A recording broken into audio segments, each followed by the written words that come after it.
നമസ്കാരം. കഴിഞ്ഞ 2 ദിവസങ്ങളായിട്ട് നമ്മൾ അറിഞ്ഞുകൊണ്ടിരിക്കുന്ന ഒരു വാർത്തയെക്കുറിച്ചാണ് ഇന്ന് ഈ വീഡിയോയിൽ ഞാൻ പറയാൻ ഉദ്ദേശിക്കുന്നത്. നമ്മുടെ തിരുവനന്തപുരത്തെ മേയർ ആര്യ രാജേന്ദ്രനും ഒരു ബസ് ഡ്രൈവറുമായുണ്ടായ തർക്കവും അതിനെ സംബന്ധിച്ച കുറച്ച് കാര്യങ്ങളാണ് പറയാൻ ആഗ്രഹിക്കുന്നത്. ആദ്യമായിട്ട് ഈ സ്പെസിഫിക് ഇഷ്യൂവിനെ കുറിച്ചുള്ള എൻ്റെ ഒരു അഭിപ്രായവും പിന്നെ ഇതിൽ അടങ്ങിയിട്ടുള്ള ഒരു കോർ പ്രോബ്ലത്തെക്കുറിച്ചുള്ള കുറച്ച് കാര്യങ്ങളുമാണ് പറയാൻ ഉദ്ദേശിക്കുന്നത്. ഈ സ്പെസിഫിക് ഇഷ്യൂവിൻ്റെ കാര്യത്തിൽ ആദ്യമായിട്ട് നമ്മളിത് വായിച്ചും കേട്ടും വീഡിയോകളിലൂടെയും എല്ലാം അറിഞ്ഞ വിവരങ്ങളാണ്. ഫസ്റ്റ് ഹാൻഡ് ആയിട്ട് കണ്ടിട്ടില്ല. അപ്പോൾ അതിൻ്റെ ഒരു പ്രശ്നം ഉണ്ടായിരിക്കാം. എങ്കിലും നമ്മളെല്ലാവരും അരിഭക്ഷണം കഴിക്കുന്നവരാണല്ലോ, നമുക്കെല്ലാം കോമൺ സെൻസും ഉണ്ട്. അപ്പോൾ അത് വെച്ചിട്ട് നമുക്ക് നമ്മുടേതായ വിലയിരുത്തലുകൾ നടത്താം. അതിനുള്ള ഒരു കഴിവ് നമുക്കുണ്ടല്ലോ. ആദ്യമായിട്ട് നിയമം ഈ പറഞ്ഞ ഡ്രൈവർ സൈഡ് കൊടുത്തില്ല എന്ന് പറഞ്ഞുള്ളതാണ് പ്രാഥമികമായിട്ട് മേയർ പറഞ്ഞ ഒരു കംപ്ലൈൻറ്റ്. നമ്മുടെ റോഡുകളിൽ ഒരുപാട് ഈ സൈഡ് കൊടുക്കായികയും ലെയിൻ തെറ്റിച്ചോടിക്കലും ക്രിസ് ക്രോസ് ഡ്രൈവിങ്ങും ഒക്കെ ഉണ്ടാവാറുണ്ട്.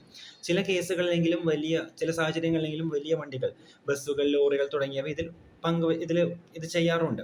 അപ്പോൾ നമുക്ക് പൂർണ്ണമായിട്ട് അങ്ങനെ സംഭവിച്ചിട്ടില്ല എന്ന് പറയാൻ കഴിയില്ല. പക്ഷേ ഞാൻ വായിച്ചിടത്തോളം ഈ യാത്രക്കാരുടെ മൊഴിയെല്ലാം ഈ ഡ്രൈവർക്ക് അനുകൂലമായിരുന്നു. ഈ ഡ്രൈവർ ഇങ്ങനെ സൈഡ് കൊടുക്കാത്ത രീതിയിലൊന്നും വണ്ടി ഓടിച്ചിട്ടില്ല എന്നുള്ളതാണ്. യാത്രക്കാർ പ്രത്യേകിച്ച് ഒരു വിഭാഗത്തിൻ്റെയും ഒരു റെപ്രസെൻറ്റേറ്റീവ് അല്ലല്ലോ. എല്ലാ വിഭാഗങ്ങളിൽപ്പെട്ട രാഷ്ട്രീയപരമായിട്ടും അല്ലാതെയും എല്ലാ വിഭാഗങ്ങളിലും എല്ലാ ഗ്രൂപ്പുകളിലും മറ്റു ആൾക്കാരുണ്ടാവും സാധാരണ ഒരു ബസ്സിൽ. അപ്പോൾ അവരിൽ നിന്ന് ഇങ്ങനെ ഒരു മൊഴി കിട്ടിയിട്ടുണ്ടെങ്കിൽ അത് കൂടുതൽ വിശ്വസനീയമാവാനാണ് സാധ്യത. അതായത് ഈ സൈഡ് കൊടുക്കൽ പ്രശ്നം ഉണ്ടായിട്ടുണ്ടാവാൻ വഴിയില്ല. പോട്ടെ, ഇനി സൈഡ് കൊടുക്കൽ പ്രശ്നം ഉണ്ടായി എന്ന് തന്നെ വയ്ക്കുക. അങ്ങനെയാണെങ്കിലും നിയമം കയ്യിലെടുക്കാൻ നമ്മുടെ രാജ്യത്ത് ആർക്കാണ് അവകാശമുള്ളത്? സിനിമകളിൽ നടക്കും. സിനിമകളിൽ നമ്മുടെ ആക്ഷൻ ഹീറോസ് എല്ലാം നിയമം കയ്യിലെടുക്കാറുണ്ട്. അത് സിനിമയാണെന്ന് അറിഞ്ഞുകൊണ്ട് തന്നെ നമ്മൾ പലപ്പോഴും ഇതിന് കൈയടിക്കാറുണ്ട്. പക്ഷേ റിയൽ ലൈഫിൽ ആർക്കും അതിനുള്ള അവകാശമില്ല എന്നുള്ളത് എല്ലാവരും അറിഞ്ഞിരിക്കേണ്ട കാര്യമല്ലേ? എസ്പെഷ്യലി ഒരു ജനപ്രതിനിധി, തീർച്ചയായിട്ടും ജനപ്രതിനിധി MLA യും മേയറും ഉണ്ടായിരുന്നു, രണ്ടുപേരും ഒരു ഭരണ സ്ഥാനത്തിരിക്കുന്നവർ തീർച്ചയായിട്ടും അത് അറിഞ്ഞിരിക്കേണ്ടതല്ലേ? അത് അവരറിയുന്നില്ല എന്നുള്ളത്, അവർക്ക് നിയമം കയ്യിലെടുത്തു എന്നുള്ളത് തീർച്ചയായിട്ടും ഒരു നല്ല പ്രവണതയല്ല.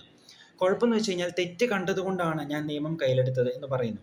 ഇതിലുള്ള പ്രശ്നം വെച്ചാൽ തെറ്റ് കണ്ടാലും നമുക്ക് നിയമം കയ്യിലെടുക്കാൻ പാടില്ല. തെറ്റ് കണ്ടാൽ അത് റിപ്പോർട്ട് ചെയ്യാനുള്ള വഴികളുണ്ട്. തെറ്റ് കണ്ടിട്ടുണ്ടെങ്കിൽ തന്നെ അത് ഉണ്ടോ ഇല്ലയോ എന്നുള്ളത് തന്നെ വളരെയധികം സംശയകരമാണ്.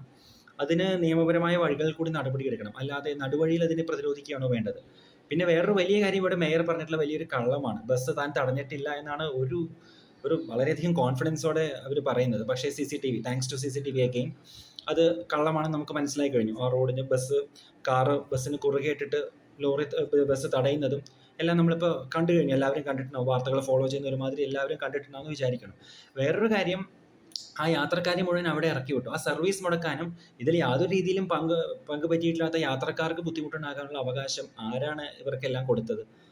അത് അവരോട് ചെയ്യുന്നൊരു നീതികേടല്ലേ? പിന്നെ ഡ്രൈവർ മോശം ആംഗ്യം കാണിച്ചു എന്നാണ് വേറൊരു ആരോപണം. രാത്രിയിൽ ഈ പറയുന്ന ഡ്രൈവ് ചെയ്യുമ്പോൾ മുമ്പിലത്തെ വണ്ടിയിൽ ഒരാൾ ആംഗ്യം കാണിക്കുന്നതൊക്കെ എത്രത്തോളം കാണാൻ കഴിയും എന്നുള്ളൊരു ചോദ്യം ഡ്രൈവറുടെ അമ്മയായിട്ടുള്ളൊരു ഇൻ്റർവ്യൂ കണ്ടിരുന്നു. അവരും ചോദിക്കുന്നത് അത് ന്യായമല്ലേ? നമ്മളൊക്കെ രാത്രി വണ്ടി ഓടിച്ചിട്ടുണ്ട്. പകലാണെങ്കിൽ പോലും ഒരു ചെറിയ കാറിൽ നോക്കുമ്പോൾ വലിയ വണ്ടിയായ ബസ്സിൻ്റെ ഡ്രൈവർ, അതും നമ്മൾ സാധാരണ പുറകിലോ അല്ലെങ്കിൽ ഇപ്പുറത്തെ സൈഡിലാണ് ഇരിക്കുക, നമ്മൾ റൈറ്റിൽ കൂടിയാണ് ഓവർടേക്ക് ചെയ്യാറ്. അങ്ങനെ ഓവർടേക്ക് ചെയ്യുമ്പോൾ മറുവശത്ത് റൈറ്റ് സൈഡിൽ നിന്ന് ഡ്രൈവ് ചെയ്യുന്ന ഡ്രൈവർ ആംഗ്യം കാണിച്ചാൽ പകൽ പോലും വേറൊരു ഹയർ ലെവലിൽ നിന്ന് കാണിക്കുന്നത് നമുക്ക് എത്രത്തോളം കാണാൻ കഴിയും? അപ്പോൾ സാഹചര്യ തെളിവുകൾ വെച്ച് എസ്പെഷ്യലി വണ്ടി നമ്മുടെ റോഡുകളിൽ ഓടിച്ചിട്ടുള്ള ഒരാളെന്ന നിലയിൽ അത് ശരിയാവുമെന്ന് എനിക്ക് തോന്നുന്നില്ല. സ്ത്രീകളോട് മോശമായി സംസാരിച്ചു എന്നുള്ളതാണ് പറയുന്നത് വേറൊരു കാര്യം. അപ്പോൾ ഇവിടെ വാക്കുതർക്കം നടന്നിട്ടുണ്ട്. വീഡിയോകളിൽ നിന്ന് നമുക്ക് വ്യക്തമാകുന്നത് തിരിച്ചങ്ങോട്ട് പല കാര്യങ്ങളും ചോദിച്ചിട്ടുണ്ടെന്നുള്ളതാണ്. പക്ഷെ അത് നമ്മൾ നേരിട്ട് കേൾക്കാത്തതുകൊണ്ട് ഞാൻ അതിലേക്കൊന്നും കടക്കുന്നില്ല. ഇവിടെ ഞാൻ മുമ്പൊരു വീഡിയോയിൽ പറഞ്ഞ വേറൊരു കാര്യം ഒന്നുകൂടി ഓർമ്മിപ്പിക്കുന്നു. നല്ലൊരു ഉദ്ദേശത്തോടു കൂടിയാണ് സ്ത്രീകൾക്കെതിരെയുള്ള മോശമായ പെരുമാറ്റത്തിനെതിരെയുള്ള നിയമവ്യവസ്ഥകളൂടെ ഉണ്ടാക്കിയിട്ടുള്ളത്. അത് വ്യക്തിപരമായ ഈഗോ ക്ലാഷസിൽ അതിനെ ഉപയോഗിക്കുക എന്നുള്ളത് വ്യാപകമായൊരു ദുരുപയോഗമാണ്, ഒരു പ്രധാനപ്പെട്ട ദുരുപയോഗമാണ്. അതിനെ ഒട്ടും നമ്മൾ പ്രൊമോട്ട് ചെയ്യാൻ പാടില്ല. Good use of a bad law എന്ന് പറഞ്ഞാൽ ഞാനൊരു വീഡിയോ ചെയ്തിട്ടുണ്ട്. സിമിലർ ഒരു കൺസെപ്റ്റിൽ എക്സാക്ട്ലി സെയിം കാര്യമല്ല പറഞ്ഞിട്ടുള്ളതാണ്. പിന്നെ വേറൊരു കാര്യം, ഇങ്ങനൊരു ഇഷ്യൂ ഉണ്ടായിട്ടുണ്ടെങ്കിൽ തന്നെ പിന്നെ ലഹരി ഉപയോഗിച്ചു എന്ന് പറയുന്ന വേറൊരു ആരോപണം. അത് ആൽക്കഹോൾ അനലൈസർ ടെസ്റ്റിൽ നെഗറ്റീവാണ്. ലഹരി ഉപയോഗിച്ചു, മദ്യം ഉപയോഗിച്ചു എന്നൊരു രീതിയിലും തെളിഞ്ഞിട്ടില്ല. അപ്പോൾ ആ ആരോപണവും വ്യാജമാണെന്നാണ് മനസ്സിലാക്കുന്നത്. ഇനി പോലീസിൻ്റെ ഭാഗത്ത് നിന്ന് നോക്കുമ്പോൾ ഒരു ഇഷ്യൂവിൽ 2 കൂട്ടർ പരാതി നൽകിയാൽ അത് രണ്ടിനെയും ഒരേ ഒരു കാഴ്ചപ്പാടോടെ സ്വീകരിക്കേണ്ടേ? അതിൽ ഒരാൾക്കെതിരെ മാത്രം ഒരെണ്ണം നടപടി എടുക്കുകയും കേസ് ഫ്രെയിം ചെയ്യുന്നത് പ്രകടമായ അന്യായമല്ലേ? പിന്നെ സർക്കാർ പ്രതിനിധികൾ ഉൾപ്പെടെ ഒരുപാട് പേര് ഇതിൽ ന്യായീകരിക്കാൻ എത്തുകയാണ്. വളരെ പെട്ടെന്ന് തന്നെ മേയർക്ക് ന്യായീകരണമായിട്ട് എത്തിയിട്ടുണ്ട്. ഇതെല്ലാം വായിച്ചു നോക്കുമ്പോൾ സാധാരണ ബുദ്ധിയുള്ള ഒരാൾക്ക് ഇവിടെ എന്താണ് സംഭവിച്ചിട്ടുള്ളതെന്ന് വ്യക്തമല്ലേ? അധികാരത്തിൻ്റെ ഒരു പ്രകടനമല്ലേ ഇവിടെ കണ്ടത്? പിന്നെ അതിനെ കവറപ്പ് ചെയ്യാനും ന്യായീകരിക്കാനുമുള്ള പല ആരോപണങ്ങളല്ലേ ഇവിടെ ഉണ്ടായിട്ടുള്ളത്? ചിന്തിക്കൂ. നമ്മളെല്ലാവരും ബുദ്ധിയുള്ളവരാണല്ലോ, ചിന്തിച്ച് നോക്കാം. അപ്പോൾ ഇതാണ് ഈ വിഷയത്തിൽ ഇതിൽ ആ ഡ്രൈവർക്ക് നീതി കിട്ടാൻ എത്രത്തോളം സാധ്യതയുണ്ടെന്നുള്ളത് കണ്ടു തന്നെ അറിയേണ്ടി വരും. That will have to wait and see. Okay, ഇനി ഇവിടെ വേറൊരു കാര്യം, ഈ സ്പെസിഫിക് ഇഷ്യൂവിനെ കുറിച്ച് ഞാൻ പറഞ്ഞല്ലോ. ഇത് തൊഴിലാളി വർഗ പാർട്ടി ഭരിക്കുമ്പോൾ തൊഴിലാളി ദിനത്തിൻ്റെ തലേ ദിവസമാണ് ഇത് ഉണ്ടായിട്ടുള്ളതെന്നുള്ള വളരെ ദൗർഭാഗ്യകരമായൊരു കാര്യമാണ്. എത്ര പേര് ഇതിൽ നീതിയുക്തമായൊരു അന്വേഷണം നടത്താൻ വേണ്ടിയെങ്കിലും, ഡ്രൈവർക്ക് വേണ്ടി നിൽക്കണമെന്ന് ഞാൻ പറയില്ല, അറ്റ്ലീസ്റ്റ് നീതിയുക്തമായ ഒരു ഫെയർ ഒരു എൻക്വയറി ആൻഡ് ആക്ഷൻ നടത്തണമെന്ന് അതിനു വേണ്ടിയെങ്കിലും നമ്മൾ സ്റ്റാൻഡ് ചെയ്യേണ്ടിയിരിക്കുന്നു, അല്ലേ? ഇയാളെ ഇനി ഒരു നടപടി ഒന്നും ഉണ്ടായിട്ടില്ലെങ്കിലും ഇയാളെ തൽക്കാലം സർവീസിൽ നിന്ന് മാറ്റി നിർത്തിയേക്കാണ് ഇനി ഇതിൽ തീരുമാനമാവുന്നത് വരെ. ഒരു കേസ് വന്നാൽ അതിൽ ശിക്ഷക്കാരനാണെന്ന് കണ്ടുപിടിക്കുന്നത് വരെ എങ്ങനെയാണ് അയാൾ കുറ്റക്കാരനാവുക? ഇനി അങ്ങനെ കുറ്റക്കാരനാവുമെങ്കിൽ രണ്ടുപേർക്കും ഒരേ നിയമം വേണ്ടി, ഒരാൾക്ക് മാത്രമായിട്ട് എന്താണ് നിയമമുള്ളത്? അങ്ങനെ ഒരുപാട് പ്രശ്നങ്ങളുണ്ട് ഈ കേസിൽ. ഗുഡ് പോട്ടെ, ആ സ്പെസിഫിക് ഇഷ്യൂവിനെ കുറിച്ച് ഞാൻ ഇത്രയും പറയുന്നുള്ളൂ. ഇനി ജനറലായിട്ട് VIP കൾച്ചർ എന്ന് പറയുന്ന നമ്മളെ സമൂഹത്തെ ബാധിച്ചിരിക്കുന്ന, കാലങ്ങളായി ബാധിച്ചിരിക്കുന്ന ഒരു വലിയ പ്രശ്നത്തിലേക്ക് കൂടി നമ്മൾ നോക്കണം. VIP കൾച്ചർ, ഇവിടെ നമ്മൾ ഇതിനെ പ്രതിരോധിക്കേണ്ടിയിരിക്കുന്നു. എസ്പെഷ്യലി ചെറുപ്പക്കാരുടെ ഭാഗത്തു നിന്നെങ്കിലും ഈ VIP കൾച്ചറിനെ അറ്റ്ലീസ്റ്റ് എതിർത്ത് തോൽപ്പിക്കാൻ കഴിഞ്ഞില്ലെങ്കിലും ഇതിനെ വളം വെച്ച് കൊടുക്കാതിരിക്കാനുള്ള ശ്രമമെങ്കിലും എല്ലാവരുടെ കയ്യിൽ നിന്നും, പ്രത്യേകിച്ച് വിദ്യാഭ്യാസവും അറിവുമുള്ള ആളുകളുടെ കയ്യിൽ നിന്നെങ്കിലും ഉണ്ടാവേണ്ടതാണ്. ഇവിടെ നമുക്ക് ജോലിയുടെ കാര്യത്തിലും എക്സ്റ്റേണൽ വ്യാവഹാരിക തലത്തിലും പദവികളിലെ വ്യത്യാസം ഉണ്ടാവാം. ചെറിയ വേതനത്തിന് കമ്പാരിറ്റീവ്ലി ലെസ് പവർഫുൾ പൊസിഷൻസിൽ വർക്ക് ചെയ്യുന്നവരും വലിയ വേതനങ്ങൾക്കും വലിയ പവറുള്ള പൊസിഷനിൽ വർക്ക് ചെയ്യുന്നവരുമുണ്ട്. വ്യാവഹാരിക തലത്തിൽ അവരെല്ലാവരും ഒരുപോലെയാണ് നമുക്ക് പറയാൻ പറ്റില്ല. ചില പദവികൾക്ക് പവർ കൂടുതലാണ്, അല്ലേ? പക്ഷേ ഇൻട്രിൻസിക് വാല്യൂ ഏതൊരു ജോലിയിൽ ഏതൊരു വ്യക്തിക്കും, ജോലിയോ വേറെ എന്ത് വ്യത്യാസങ്ങളുണ്ടെങ്കിലും ഇൻട്രിൻസിക് വാല്യൂ എന്നത് എല്ലാവർക്കും ഒരുപോലെയാണെന്നുള്ള വലിയ സത്യം നമ്മളെല്ലാവരും മനസ്സിലാക്കേണ്ടിയിരിക്കുന്നു. ഇത് നമ്മളെ മനസ്സിലാക്കിപ്പിക്കാൻ നമ്മുടെ ഉള്ളിലേക്ക് ഈ ഒരു ധാരണ ഇറക്കി വിടാൻ നമ്മുടെ വിദ്യാഭ്യാസത്തിനും നമ്മുടെ സാമൂഹിക വ്യവസ്ഥിതിക്കും കഴിയണം. ഒരു ഹയർ പദവിയിൽ ഇരുന്നു വെച്ചിട്ട് ആർക്കും ഇൻട്രിൻസിക് വാല്യൂ അധികമില്ല, അല്ലേ? ആ ഒരു പദവിയിൽ ഇരിക്കുന്ന സമയത്തും അതിൻ്റെ കാര്യങ്ങൾ നിർവഹിക്കുന്ന സമയത്ത് നമുക്ക് അതിൻ്റെതായ ഇത് കൊടുക്കാം. പക്ഷേ ആ ജോലി സമയം കഴിഞ്ഞു കഴിഞ്ഞാൽ ഏതൊരു പൗരനവും പോലെയാണ് ഏതൊരാളും. അത് മേയറോ പ്രൈം മിനിസ്റ്ററോ ചീഫ് മിനിസ്റ്ററോ ആരോ ആയിക്കോട്ടെ, ഏതൊരാൾക്കും ബാധകമാണ്. ഒരു സാധാരണ പൗരനുണ്ടായിട്ടുള്ള എന്താ പറയുക, നീതി ലംഘനത്തിൻ്റെ അതേ പ്രാധാന്യം തന്നെ ഇവിടെ നമുക്ക് പറയാൻ പറ്റുള്ളൂ. The fact that someone holds a higher position, so called higher position, doesn't make it an extra offence എന്നുള്ളതാണ്. പിന്നെ ഇവിടെ ഒരു ടാർഗറ്റഡ് ഒഫൻസ് ഒന്നും നടന്നിട്ടില്ല എന്നുള്ളതാണ്. ഈ VIP കൾച്ചറിനെ കഴിയുന്നത്ര ഇല്ലാതാക്കാൻ നമ്മൾ ശ്രമിക്കേണ്ടതാണ്. ഇതിൽ നമ്മളാണ് പലപ്പോഴും ഇവർക്ക് VIPകൾക്ക് ഒരുപാട് ഇത് കൊടുത്ത് അവരെന്തൊക്കെയോ വലിയ സംഭവമാണെന്നുള്ള തോന്നലുണ്ടാക്കി വെച്ചിട്ടുള്ളത്. ഇത് കുറയ്ക്കണം.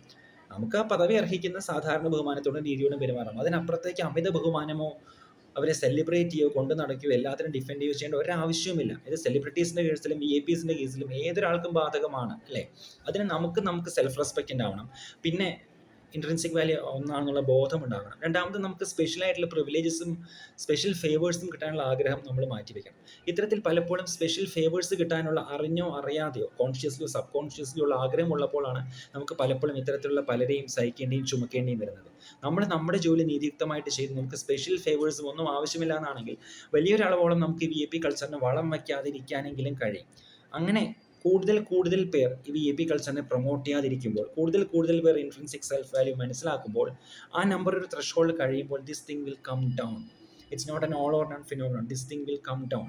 ഒരു അധികാര പദവിയിൽ ഇരുന്നാൽ എന്തും ചെയ്യാമെന്നുള്ളൊരു ചിന്താഗതി ആർക്കും വരാതിരിക്കാൻ നമ്മൾ ശ്രദ്ധിക്കേണ്ടതാണ്. ഇത് നമ്മൾ പൗരന്മാരുടെ കയ്യിൽ തന്നെയാണ് ഈ ഒരു കാര്യം ഉള്ളത്. ഇപ്പോൾ ഈ വാർത്തയിലാണെങ്കിലും മേയർക്കെതിരെ കേസെടുക്കില്ല എന്നുള്ളതാണ് അരമണിക്കൂർ മുമ്പ് കിട്ടിയ അപ്ഡേറ്റ്.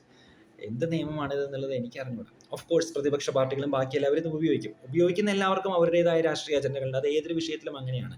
പക്ഷെ അങ്ങനെ ഒരു അജണ്ടയ്ക്ക് വേണ്ടി ഉപയോഗിക്കുന്നു എന്നുള്ളത് കൊണ്ട് പ്രൈമറി വിഷയത്തിന് മെറിറ്റ് ഇല്ലാതാകുന്നില്ല. പ്രൈമറി വിഷയത്തിലേക്ക് നമുക്ക് നോക്കാതിരിക്കാൻ കഴിയില്ല.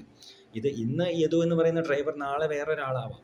പൊതുനിരത്തിൽ ഇറങ്ങിയാൽ, എവിടെയാണെങ്കിലും പ്രത്യേകിച്ച് പൊതുനിരത്തിൽ ഇറങ്ങിക്കഴിഞ്ഞാൽ എല്ലാവരും ഒരുപോലെയാണ്. അവിടെ ആരായിരുന്നാലും റോഡ് നിയമങ്ങൾ ഒരുപോലെ പാലിച്ചേ പറ്റുള്ളൂ. നിയമലംഘനങ്ങൾക്കെതിരെ നിയമം കയ്യിലെടുക്കാനുള്ള അനുവാദം ആർക്കുമില്ല എന്നുള്ളതാണ്. ഇവിടെ നമ്മൾ കൂടുതലായിട്ടും ആ ഒരു ചെറുപ്പക്കാരനൊപ്പമാണ് നിൽക്കേണ്ടതെന്നാണ് എൻ്റെ മനസ്സാക്ഷി പറയുന്നത്. ഇതിനെക്കുറിച്ച് നിങ്ങളും ചിന്തിക്കും. VIP കൾച്ചറിനെ ഒരു രീതിയിലും പ്രൊമോട്ട് ചെയ്യാതിരിക്കാനുള്ള ശ്രമം നമുക്ക് പൂർണ്ണമായ രീതിയിൽ നടത്താം. എല്ലാവരും ഒരുപോലെയാണ്. ഇൻട്രിൻസിക്കലി ആന്തരികമായിട്ട് എല്ലാവരും ഒരുപോലെ തന്നെയാണ്. No one is bigger than anyone else. ആരും ആരേക്കാൾ വലുതല്ല, ആരും ആരേക്കാൾ ചെറുതുമല്ല. ഇത് നമ്മൾ മനസ്സിലാക്കണം. ഇത് നമ്മുടെ ഉള്ളിലേക്ക് ഇറങ്ങണം. ഇത്രയാണ് ഈ വിഷയത്തിൽ പറയാനുള്ളത്. Thank you.